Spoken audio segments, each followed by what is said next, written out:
ஒரு மகிழ்ச்சியான செய்தி. இதயம் நல்லெண்ணெயின் விலை லிட்டருக்கு ரூபாய் 105 குறைஞ்சிருக்கு. செப்டம்பர் 2023ல 1 லிட்டர் இதயம் நல்லெண்ணெயின் அதிகபட்ச விலை ரூபாய் 503. ஆனா இப்ப 1 லிட்டர் இதயம் நல்லெண்ணெயின் விலை ரூபாய் 398 மட்டும்தான் தமிழ்நாட்டுல. அப்ப இனிமே எல்லாரும் இதயம் நல்லெண்ணெய் வாங்கலாம் இல்ல? சென்னை அடையாளம் பட்டு பகுதியில் 14 அடுக்குகளை கொண்ட குடியிருப்பு உள்ளது.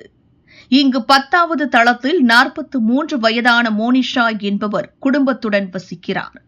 இவரது கணவர் பஞ்சாப் நேஷனல் வங்கியில் அதிகாரியாக உள்ளார். நேற்று வழக்கம் போல கணவர் வேலைக்கு சென்ற நிலையில் வீட்டில் மோனிஷா தனியாக இருந்தார். இரவு 7:30 மணிக்கு வீட்டின் காலிங் பெல் அடிக்கும் சத்தம் கேட்டுள்ளது.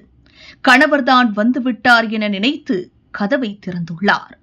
வெளியே வந்து பார்த்தபோது யாரும் இல்லை. பிறகு உள்ளே சென்று கதவை மூடினார். மீண்டும் காலிங் பெல் அடிக்கும் சத்தம் கேட்டுள்ளது. இந்த முறை சந்தேகத்துடன் கதவை திறந்தார். அப்போது மறைவாக நின்று கொண்டிருந்த ஆசாமி திடீரென அருகில் வந்தான். உஷாரான மோனிஷா கதவை மூட முயன்றார். இருந்தும் விடாமல் கதவை இழுத்த ஆசாமி மோனிஷா கழுத்தில் இருந்த செயினை பறித்துச் சென்றார்.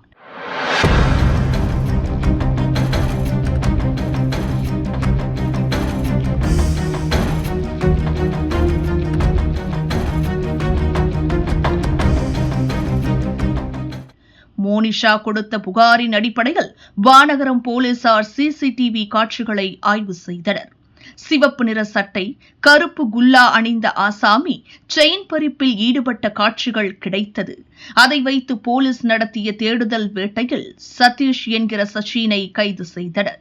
இவன் மீது போக்சோ, திருட்டு வழக்கு என பல்வேறு வழக்குகள் திருவேற்காடு போலீசில் நிலுவையில் உள்ளது தெரியவந்துள்ளது. தொடர்ந்து விசாரணை நடக்கிறது.